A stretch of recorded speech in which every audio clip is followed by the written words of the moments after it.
there's gonna be haters. There's gonna be some haters. There's gonna be some darn haters. There's gonna be naysayers. Gonna be a few naysayers.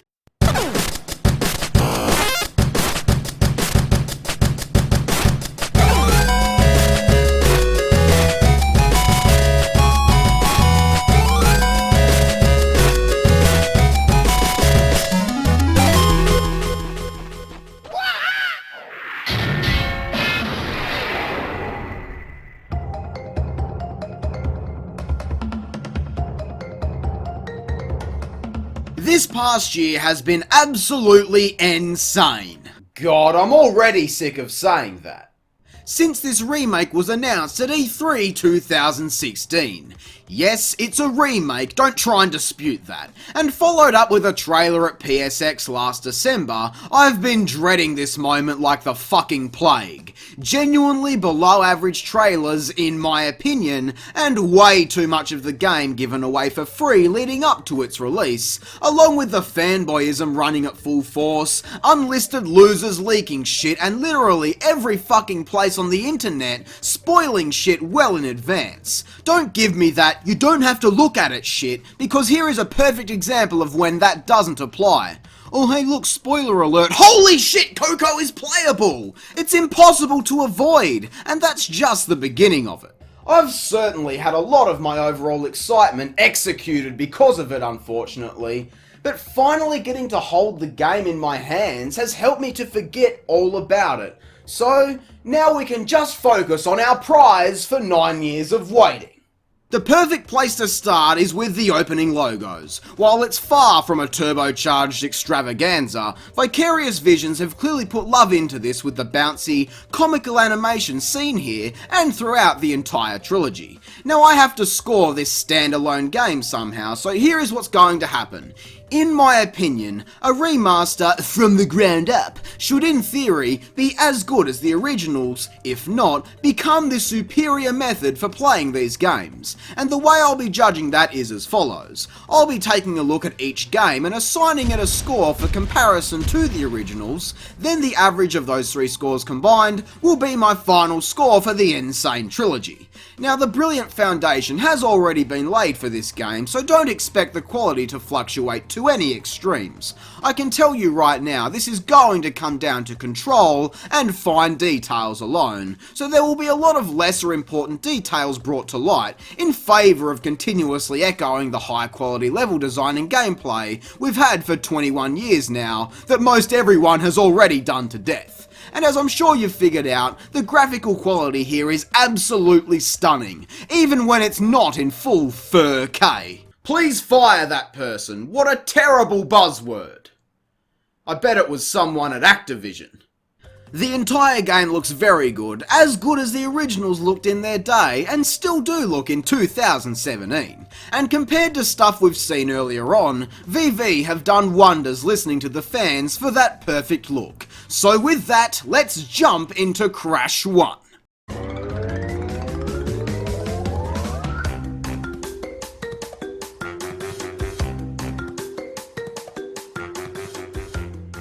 Oh man, right from the start, you get a solid impression of how the rest of the game will be from here. A faithfully recreated opening and some quality voice acting. It's actually a perfect blend between the serious and sinister style of the originals and the comical goofy style the series would adapt into its later titles. Insanity Beach, it's looking much better than the initial reveal trailer. Rather than being some weird blend of a cartoony style trying to look realistic instead of looking like Play-Doh, it's been fleshed out much more and the textures and lighting all around are much better, creating that natural appearance I remember from my childhood. But whoa! First level in and I've already got something to bitch about.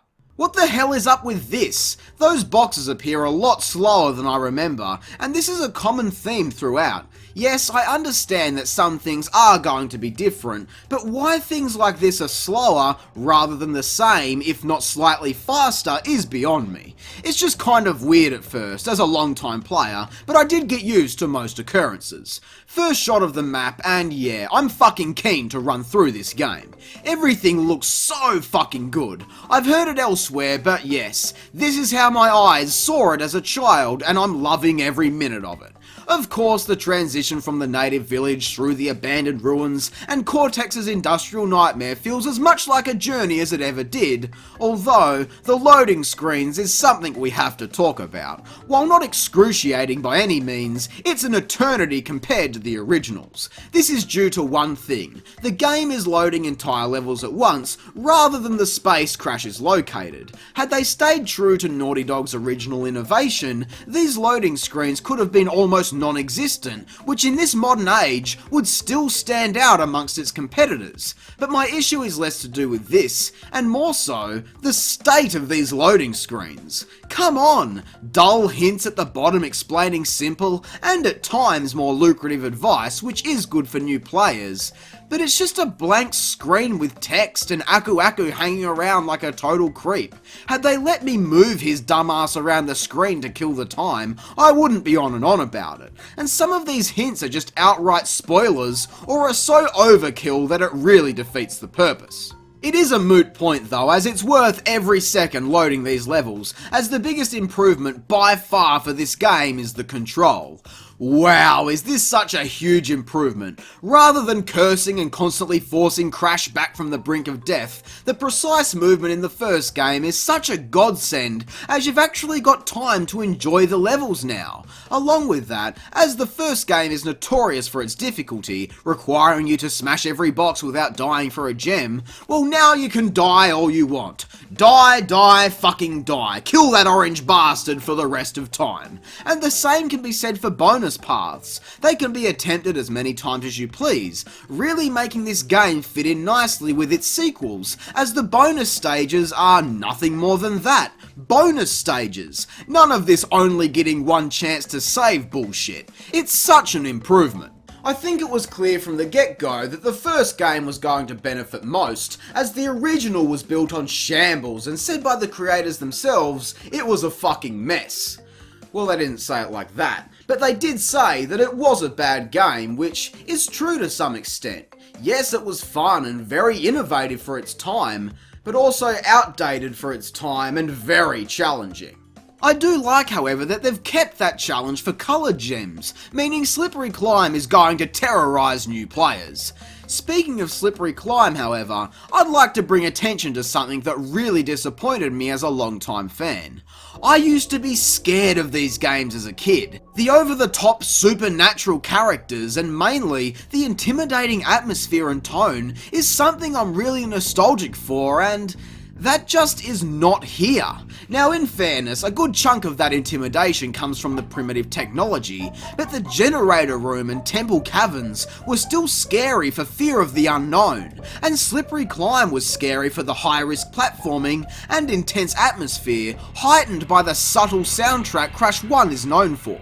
Now fast forward to today, and the music for the first game is much more pronounced with its instruments. Fine in some cases and made some classics better in my opinion, but when you get to Slippery Climb and hear that electronic organ come in with an almost comedy sting, it completely takes over the level and seriously hurts it in my opinion. The same can be said for the generator room. While still kind of creepy, the instruments used are far too light, and it's an issue I have with the entire soundtrack. Where are the loud metallic clangs in the distance that help put the original track on my top 10 scariest songs list? Not to mention these screens. It's possibly the cheapest version of the original they could have done. It honestly would have been much better if Cortex was constantly looking at Crash, tracking his every move. I'm aware that these aren't game-breaking issues, as well as the fact that they're totally up for debate on whether it even matters or not, but it matters to me. Overall, Crash 1's remastered soundtrack is fine for the most part. It suits the tone of this game more, so take that however you wish. It is a shame, but trust me when I say, I'm doing my best to forget the nostalgia with a lot of things, however certain stuff really stands out. Like the hog levels. I don't know why, I had a lot of trouble on these at first, and the same can be said for the jumping in general actually. While yes, it is superior to the original game, I found myself having some trouble in really odd places, and it seriously threw me off. Clearly the game controls like shit. Why else would you take damage right there? For fuck's sake, how did I know I'd be regretting such a stupid comment? And look at this shit. Stay there, mate. I'll go find help. Despite that, as a veteran player, the game is not hard. That 99 life trophy was fucking simple. In fact, I've never had such a carefree run of Crash 1 in my life, and I'm really happy about that. Though it really does pull back the curtain to reveal this game is very bare, certainly built for a particular time period. There is not much to this, but at least the simplicity can shine better with the positive updates. Speaking of which, we've still got bosses. They're all much the same, still as easy as ever, despite Papu taking a few extra hits. I mean, of all the bosses to make more challenging, could the time not have been spent elsewhere? But goddamn, the attention to detail is shocking the shit out of me. All of the little bits Vicarious Visions have added really do complete this, and with that point, we have completed the first game. While I found myself going through the motions for most of the game, and still finding the time to get annoyed at it, just like the good old days, the first game of the trilogy was always going to be a major upgrade, and therefore deserves an upgraded score for its effort. Crash Bandicoot gets 7 out of 10. I think it's funny how the first score I ever gave on this channel was a 7 to the original game, but as I got more experience, dropped that back down to a 6. So I'm glad that I can once again say the first Crash Bandicoot is simply a great title to experience. And the 100% was so much easier, don't forget. I struggled and poured my little heart into achieving that back in the day, and now doing it once again, I am really excited to crash into Cortex Strikes Back. Your worst nightmare has arrived.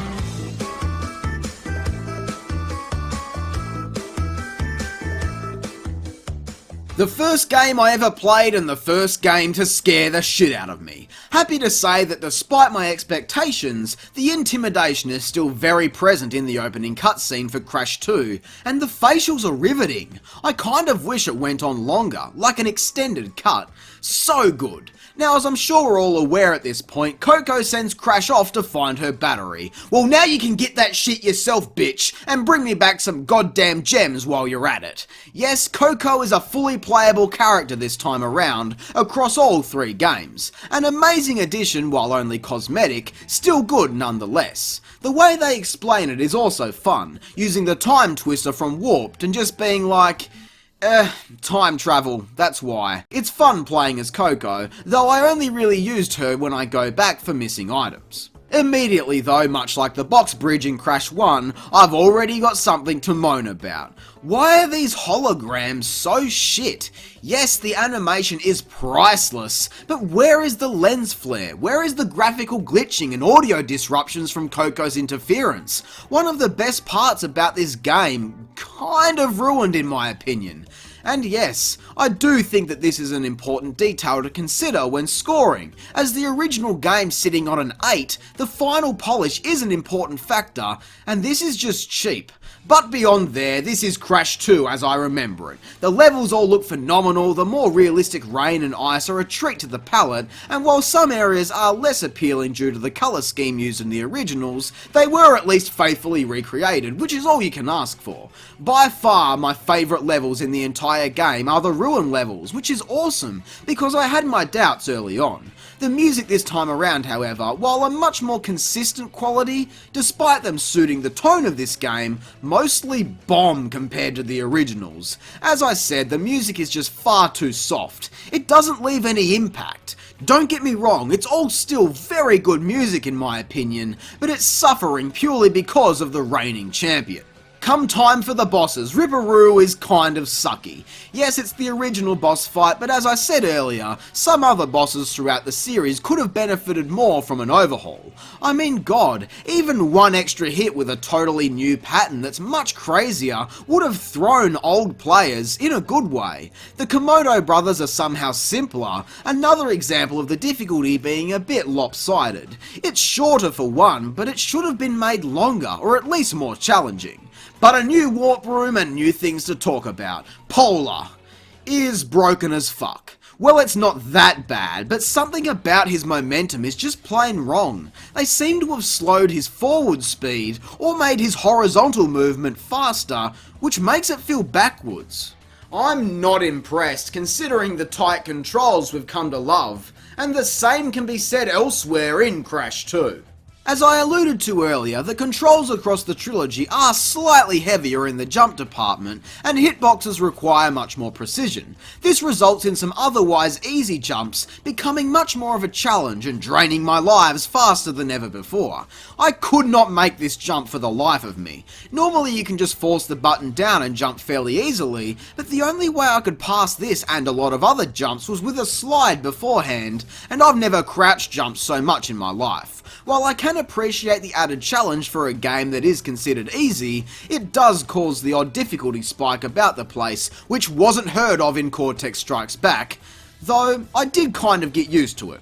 Not sure about this one, to be honest, especially with certain enemies requiring dodgy luck. Spaced Out killed me to shit. I feel like it's a negative as the challenge was spot on in the original. Still plenty of improvements here though, with camera angles being slightly adjusted to aid the player, and a lot of tricks, despite how cool they were, removed in favour of the game being played the way it's supposed to be played, instead of being a broken mess. Now, I know some people have had some rather drastic glitches so far, but I was lucky enough to have clean runs of all 3 games, despite flying hogs, so I can't really comment on that. Although, I'm getting the feeling with Crash 2 that the overall polish for this game is kind of lacking. The previously mentioned details skimped on, some questionable control changes, and even the warp rooms lacking much detail and a weaker soundtrack. I really didn't enjoy this as much as I normally would. Having said that though, Tiny was great, yet another boss that could have benefited from a few extra rounds.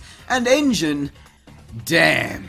Visually spectacular, but the arm thing, I found it much harder to hit him, making this fight actually more challenging, or at least longer than normal. Certainly a positive in my books, as bosses this late into the game should feel epic. And finally Cortex. Again, the added flair before and after is a bonus, and as easy as it ever was, still very true to the original. Overall, I seriously struggled with Crash 2. I still enjoyed it, but not as much as I normally would, and I think that is due to the final polish, as I said. A lot of little spikes in difficulty about the place, and Polar is rough, along with the final touches missing throughout. So, unfortunately, Crash Bandicoot 2 Cortex Strikes Back gets 7 out of 10. Don't get me wrong here, a 7 is still really good. Look at all the other games I've given a score of 7 over the years.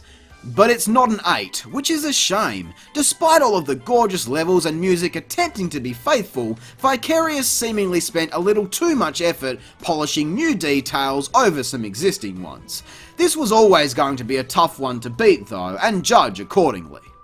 Well, we're 2 down and 1 to go, and so far, we're sitting on a similar average compared to Naughty Dog's classics.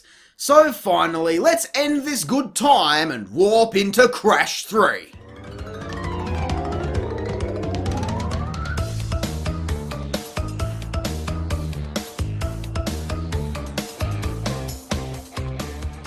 Once again, this opening cutscene looks great. Up until a point at least. As I was saying, remember how scary it was seeing this spooky figure surrounded by darkness? Remember how cool it was seeing Tropy in the background, listening in on his colleagues thrashing? Well, that intimidation is lost again. While not game-breaking, obviously, it is kind of a letdown for me, especially with shit like this. What kind of demonic mask makes a face like that? Seriously. I don't want to be negative too long though. While it may seem like I'm focusing on the bad stuff across all 3 games, it's only because these things stood out to me, so I'm merely sharing my observations. I may be a cynic, but I'm giving these games as fair a chance as any other. That first run through Toad Village had me as excited as the day I found out there was a 3rd Crash game as a kid, and really, it's a trend across this entire game. The underwater is spot on, Pura controls perfectly and these levels look gorgeous. The jet skis controls are a bit different, but I got used to them fairly quickly. The plane levels are more enjoyable in my opinion, all of the lighting is superb, and wow, holy fuck does this game look great. There are so many more large sprawling locations in Warped, and I'm actually glad the entire levels are being loaded here, as majority of it is absolute tits. Yeah, majority. As I mentioned on Twitter a while back and got fucking mutilated for it, the levels at the time showcased for Crash 3 looked, and still do look at best, average in my opinion. Sure, Doubleheader looks a lot better actually playing it, though I don't know about this character model. Tomb Raider again looks really good, but I'm peeved by the inconsistency with the detail around the water. They've got it on the walls, there is no reason to not have it on the floor, especially when the floor has more exposure to the water. Never game breaking, but it all comes back to that polish I keep raving on about. Naughty Dog had it, so there ain't no excuse. The bike levels control faithfully and look very good, but these jumps, the figurative cameraman following Crash is breaking his neck on the top of the screen.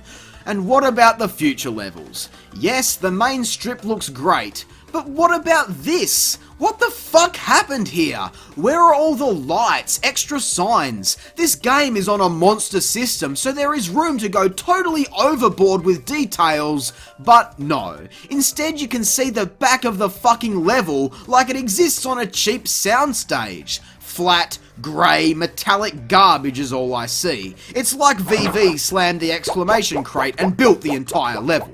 Where is the polish? Well, I mean, they did polish the level, look at how shiny it is, but you know what I mean. Even Nitro crates don't explode with as much enthusiasm as TNT's, and little things like Wumpa Fruit not tracking to the heads-up display correctly.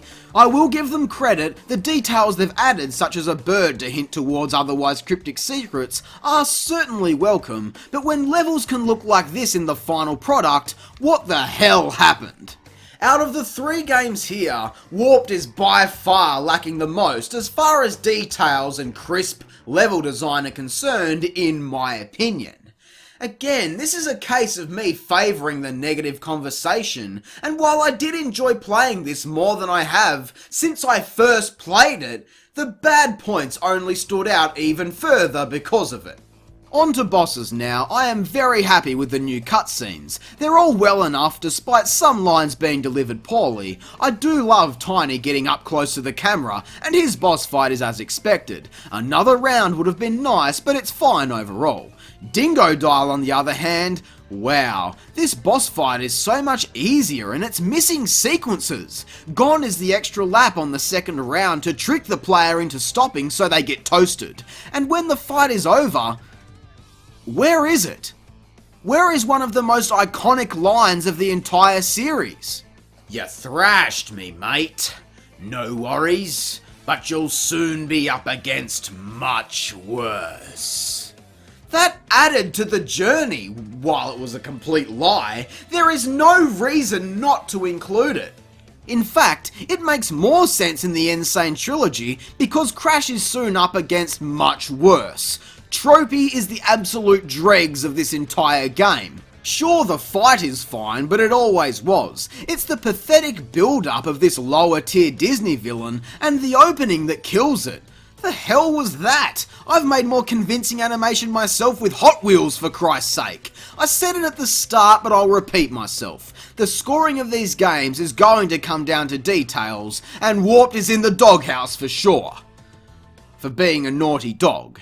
Engine is a huge step up though, so we've got that at least. Again, the controls are stiffer, leading to this lasting longer in my experience, but I have no complaints. And finally we have Cortex. All I can say is, it's as boring as the original and less visually appealing, though the music is much better. I was never the biggest fan of this fight song, I always preferred remixed versions by fans, and this new version sits on par with those. The rest of the music here is as good as you'd expect. It's all faithful and nothing really stood out to me, meaning there was nothing bad. Considering the worldly theme, it's all good stuff, and I'll go as far to say that Warp's soundtrack is as good as it ever was, or even improved compared to the original.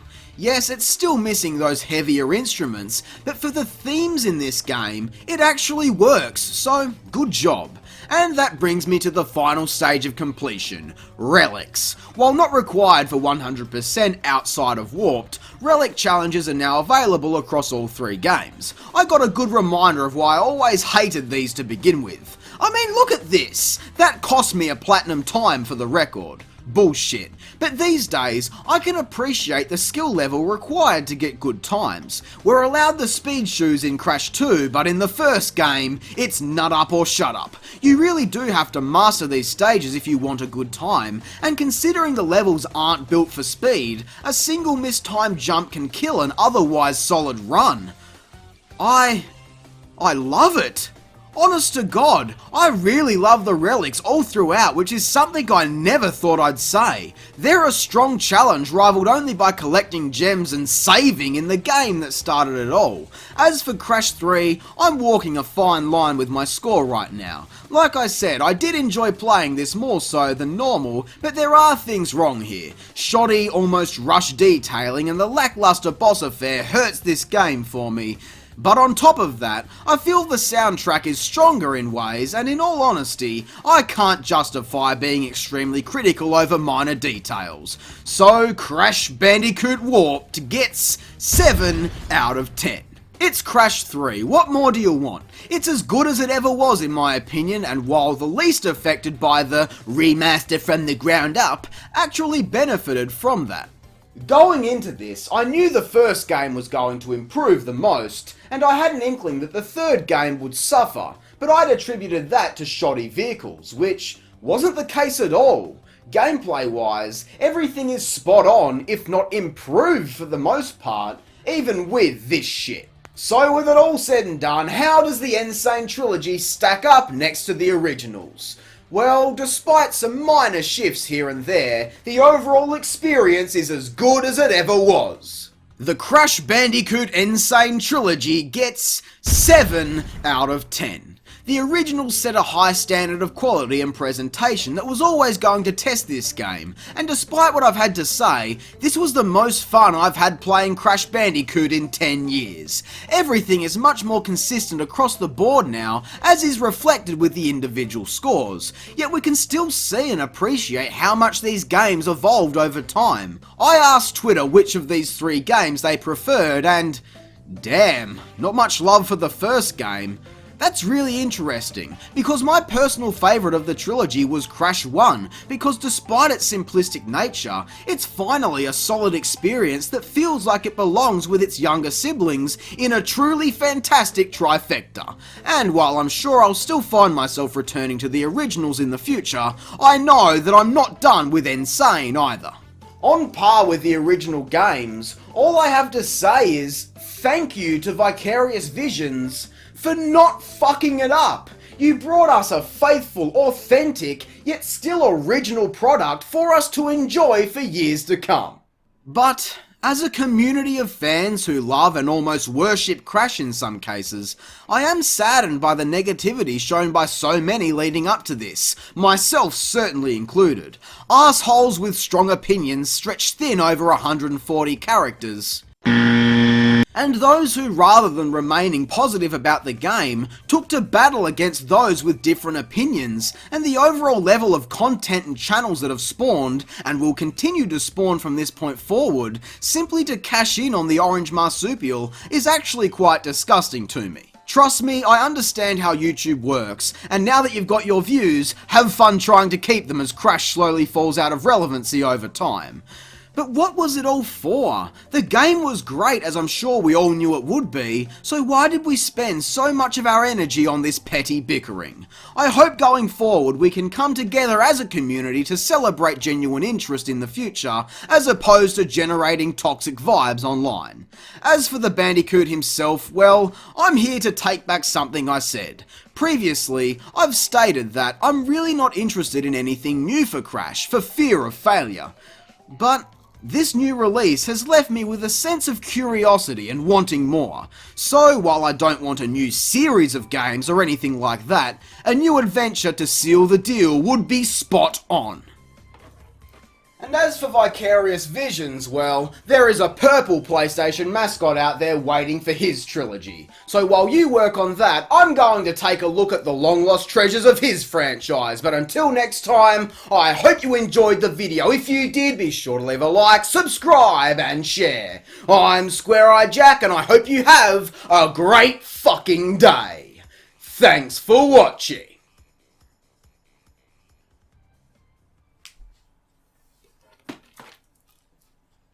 Time to get those platinum trophies.